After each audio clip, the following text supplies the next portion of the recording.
I'm a material scientist, and materials are what defines our civilization. We started off with Stone Age to Copper Age, steel. Now we are probably living in the age of silicon. Within the materials modeling and microscopy group, we design new materials for a variety of different applications. We do that by starting from the atomic scale. Most of our computing now is done by moving electrons across different circuits. That produces a lot of heat. It's not very efficient.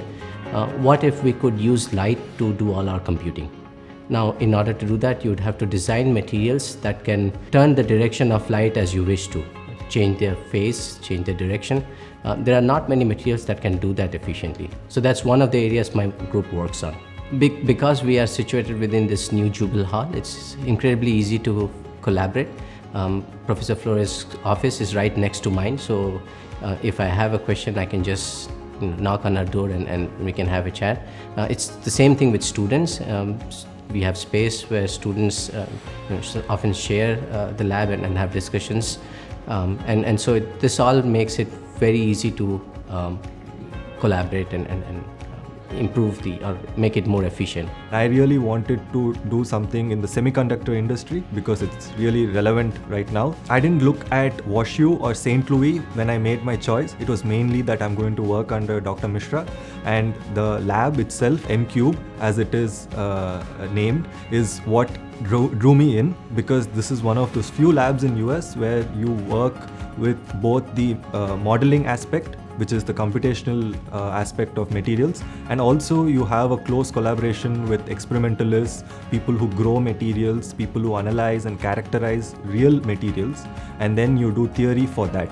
And so that is a big distinction, because most times in many labs, you only work on the theoretical aspect without worrying about the practical significance. Specifically, I'm working on the quasi-1D chalcogenide. That means the structure as a quasi-1D version, and it has intrinsic properties of have the polar vortices, anti-vortices.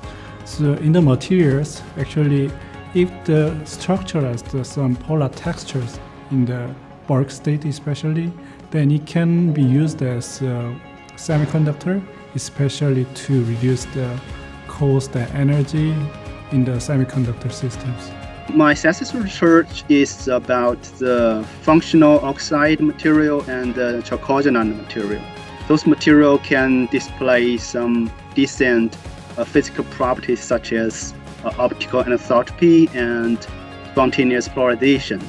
And those properties can be applied to our modern technology such as information storage, information transfer, and energy conversion, etc. Being studied in McKelvey Engineering department, I can write my user proposal and apply for the user facility in Oak Ridge National Lab. So by using those state-of-the-art instruments, I can look at the atomic arrangement in those materials that cannot be possible to use other techniques. One of the most satisfying and rewarding things of this being at McKelvey School of Engineering is working with our talented students and to really see them blossom from not knowing what they're doing to being an expert in their field and really telling me towards the end of their PhD about what are the next things that I should be doing. It has been really fantastic experience.